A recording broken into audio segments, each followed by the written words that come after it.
road rage, suntukan, at mga away na nauwi sa nakakagimbal na resulta. Lahat ng ito ay may iisang ugat, ang hindi marunong kontrolin ng emosyon.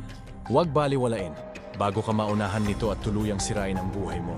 Pakinggan mo to. Bibigyan kita ng 7 bagay na direktang nakakaapekto sa nararamdaman mo. Mula sa librong Master Your Emotions.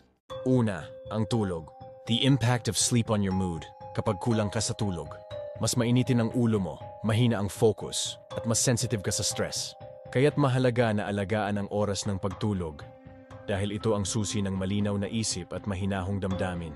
Pangalawa, ang katawan. Using your body to influence your emotions. Ang galaw ng katawan mo ay direktang nakalink sa emosyon. Kaya kapag nakatayo ka ng tuwid at confident, mas nagiging positibo ang pakiramdam mo. Dahil dito igalaw mo ang katawan ng may sigla at kumpiyansa dahil ang kilos ay salamin ng iyong emosyon. Pangatlo, ang isip. Using your thoughts to influence your emotions. Ang iniisip mo ay nagdidikta ng emosyon. Kung puro worst case scenario ang nasa utak mo, lagi kang kinakabahan.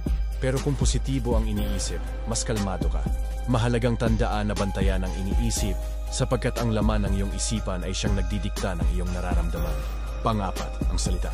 Using your words to influence your emotions. Ang mga salitang binibigkas mo kahit sa sarili mo ay may lakas. Kung paulit-ulit mong sinasabi na hindi ko kaya, lalong lumalakas ang takot. Pero kapag sinabi mong kaya ko to, nagiging mas matatag ka. Ito ang paalala na piliin ang mga salitang bibitawan. Dahil ang wika ay may kapangyarihang bumuo o sumira ng loob mo. Panglima, ang paghinga. How your breathing affects your emotions. Mabilis na paghinga ay nagdudulot ng kaba at panik. Pero kapag mabagal at malalim ang paghinga, gumagaan ang isip at katawan. Kaya't sanayin ang sarili sa malalim at mahinahong paghinga upang maghari ang kapayapaan sa iyong puso. Pang-anim, ang kapaligiran. How your environment affects your emotions. Kung magulo, maingay, at toxic ang paligid mo, apektado ang emosyon mo. Pero kapag maaliwalas, maayos, at supportive ang environment, mas nagiging kalmado ka.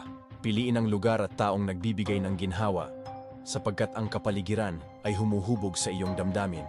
Pangpito, ang musika. How music affects your emotions. Ang tugtog ay may direktang epekto sa damdamin. May kantang nagpapakalma, may kantang nagpapalakas ng loob, at meron ding nakakapagpaiyak. Kaya't piliin ang musikang nagpapalakas ng loob dahil bawat himig ay may kakayahang baguhin ang iyong emosyon. Kung gusto mong kontrolin ang emosyon mo, alagaan mo ang tulog, katawan, isip, at kapaligiran mo. Dahil lahat ng ito may epekto sa nararamdaman mo. Kung may natutunan ka sa mga ito, i-comment ang iyong saloobin. At kung mainitin ang iyong ulo, at bago ka pa maunahan ng emosyon na sisira sa kinabukasan mo,